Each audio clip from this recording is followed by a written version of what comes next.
Hello everyone, कैसे हो आप सभी। Hope you all are doing well. Welcome to my YouTube channel MK classes. तो आज का टॉपिक रहेगा हमारे एक्सपेक्टेड क्वेश्चन जो आपके मई में एग्ज़ाम होने हैं, उनमें कौन कौन से जो क्वेश्चन आपको आ सकते हैं। तो आपको पता ही है कि एग्ज़ाम में हमारे 5 यूनिट्स रहेंगे और जो हमारे फर्स्ट 4 यूनिट है उनमें आपको चॉइस रहेगी। हर यूनिट में दो दो क्वेश्चन आएंगे, दो में से आपने एक क्वेश्चन अटेम्प्ट करना है। जो आपका 5th यूनिट है उसमें किसी प्रकार की भी कोई चॉइस नहीं होगी, आपने वो सारे क्वेश्चनों को लिख करना है, हल करना है। तो आज हम कर रहे हैं एक्सपेक्टेड क्वेश्चन जो हमारा पेपर फर्स्ट है। ये हमारा पेपर फर्स्ट है, that is a sociological basis of education. तो सबसे पहले हम लॉन्ग क्वेश्चन डिस्कस करते हैं। तो सबसे पहले हमारा जो फर्स्ट क्वेश्चन है वो देखो, define education and explain relationship between education and sociology. Education की आपने यहाँ पे डेफिनेशंस लिखनी है और एजुकेशन का सोशियोलॉजी के साथ क्या रिलेशन है। आप एजुकेशन के बारे में बता सकते हो, सोशियोलॉजी का कॉन्सेप्ट बता सकते हो, फिर दोनों के बीच क्या रिलेशन है। एजुकेशन सोशियोलॉजी के ऊपर डिपेंड करता है, सोशियोलॉजी एजुकेशन के ऊपर डिपेंड करती है।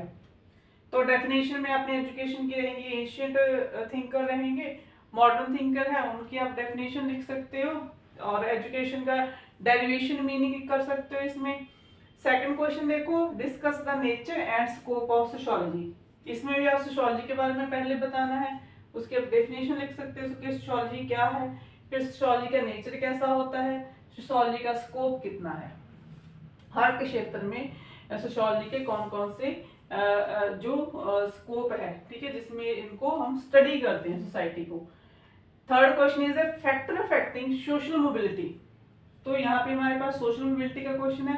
सोशल मोबिलिटी के बारे में बताना है, पहले उसकी जो डेफिनेशन रहेगी, कॉन्सेप्ट लिखेंगे आप, ठीक है। उसके बाद कौन कौन से फैक्टर है जो सोशलाइज को मोबिलाइज करने में हेल्प करते हैं।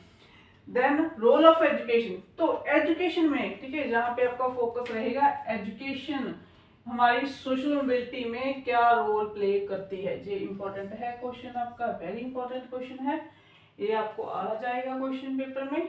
नेक्स्ट क्वेश्चन देखो, role of family and school in education. Family का और स्कूल का एजुकेशन में क्या रोल है, ठीक है। आप फैमिली के बारे में बताओ पहले, उसके बाद स्कूल के बारे में, ठीक है।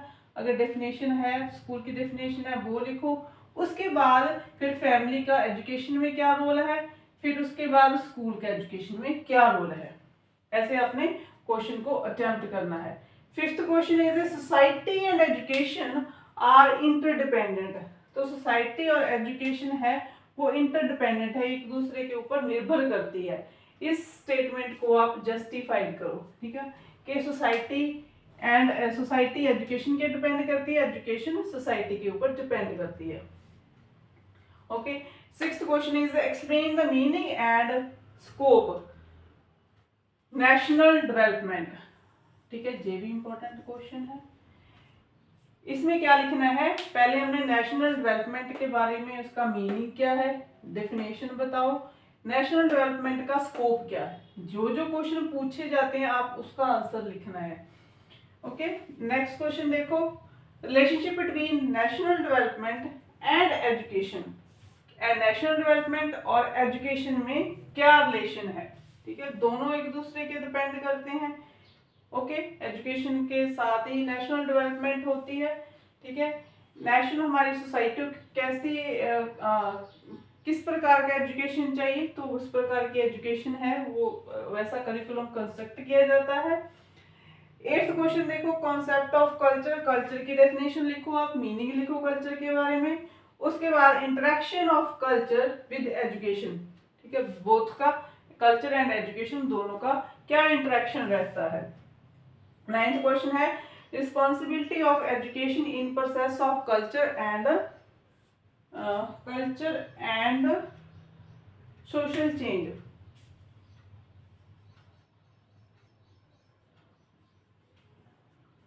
Responsibility of education in the process of culture and social change.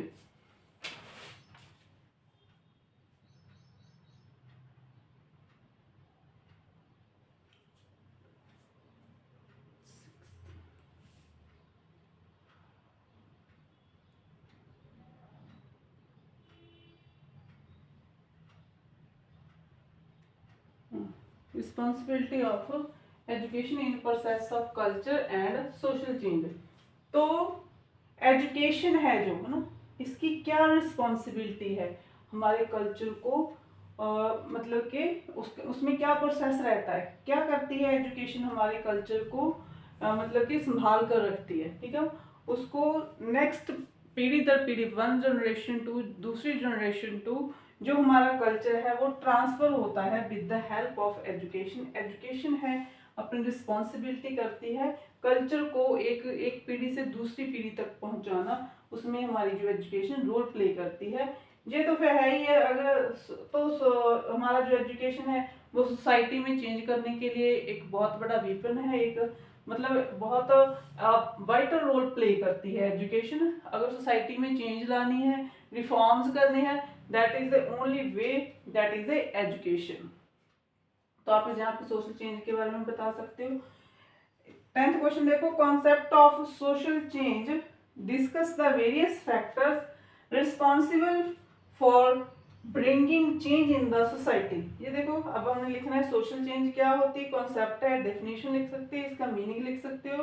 तो कौन कौन से फैक्टर्स है, ये भी इंपॉर्टेंट है काफी, कौन कौन से फैक्टर है जो हमारी सोसाइटी में चेंज करने में हेल्प करते हैं। इसमें सबसे पहले तो आपका एजुकेशन रहेगा, ठीक है।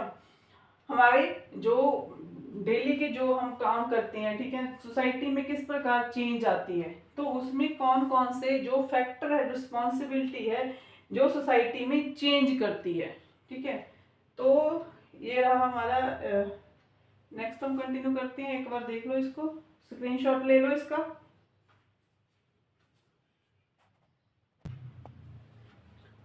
तो नेक्स्ट है हमारा 11th question, AIIMS of democratic education, discuss the way and means for strengthening democracy through education. ये भी इंपॉर्टेंट है question examination point of view से। तो डेमोक्रेटिक एजुकेशन की क्या एम है, तो हमारी सोसाइटी को, ठीक है, हमारी जो इंडिया सोसाइटी है वो एक डेमोक्रेटिक कंट्री है, उसको स्ट्रॉन्ग करने के लिए, उसकी स्ट्रेंथिंग रखने के लिए हम कौन कौन से जो एजुकेशन के थ्रू हम कौन कौन से वे और मीन बता सकते हैं कि ताकि हमारी जो सोसाइटी है वो उसमें जो वो स्ट्रॉन्ग हो सके। 12th क्वेश्चन देखो, need and importance of international understanding. तो इंटरनेशनल अंडरस्टैंडिंग की क्या, क्यों हमें जरूरत पड़ती है, ठीक है, इसकी क्या क्या इंपॉर्टेंस है वो लिखना है। पहले अपने इंटरनेशनल अंडरस्टैंडिंग के बारे में बताना है, ठीक है, उसका क्या कॉन्सेप्ट है। नेक्स्ट है, how can you promote international understanding among the students. आप बच्चों में, स्टूडेंट्स में, ठीक है, कैसे इंकलकेट कर सकते हैं international understanding. This is a very very important question examination point of view से, ये काफी इंपॉर्टेंट है क्वेश्चन। तो इसमें जो स्टूडेंट्स है उनमें हमने इंटरनेशनल अंडरस्टैंडिंग को कैसे प्रमोट करना है, ठीक है। नेक्स्ट देखो, हमारे को शॉर्ट नोट्स हैं, सोशल मोबिलिटी एंड एजुकेशन, ठीक है, सोशल मोबिलिटी के बारे में बता सकते हैं, एजुकेशन के बारे में बता सकते हैं। तो इंडियन सोसाइटी एंड एजुकेशन है, ठीक है, हमारी इंडियन सोसाइटी कैसी है, जैसी हमारी सोसाइटी होगी हमारा एजुकेशन सिस्टम रहेगा। हमारी इंडियन सोसाइटी में किन किन चीज़ों की रिफॉर्म करनी है, with the help of education हम रिफॉर्म कर सकते हैं। Factor responsible for social change, कौन से फैक्टर है जो हमारी सोसाइटी में चेंज करते हैं। नेक्स्ट है एजुकेशन फॉर इमोशनल इंटीग्रेशन, ठीक है, इमोशनल इंटीग्रेशन के लिए एजुकेशन क्या रोल प्ले करता है। नेक्स्ट है role of school in socialization of the child, बच्चे की सोशलाइजेशन के लिए स्कूल है वो क्या रोल प्ले करता है, जहाँ पे बच्चे अपनी सोशल एक्टिविटीज जो सीखते हैं, सोसाइटी में सीखते हैं, ठीक है, उसमें अपना जो स्कूल है वो क्या रोल प्ले करता है। Indicators of national development, national integration, it's important. Global piece क्या होता है, कल्चर एंड एजुकेशन, कल्चर के बारे में बताओ, यहाँ पे उसकी डेफिनेशन कॉन्सेप्ट लिखो, क्या होता है कल्चर। एजुकेशन के बारे में इसका डेरिवेशन मीनिंग बता सकते हो, डेफिनेशन लिख सकते हो। देन इंटरनेशनल अंडरस्टैंडिंग, ये हमारे सारे एक्सपेक्टेड क्वेश्चन है हमारा जो फर्स्ट पेपर है सोशियोलॉजिकल बेसिस एंड एजुकेशन का। तो एक बार आप इनको गो थ्रू हो जाना, तो ये आपके एग्जामिनेशन पॉइंट ऑफ व्यू से काफ़ी इम्पॉर्टेंट है क्वेश्चन। तो like, share and subscribe my channel. Thank you students.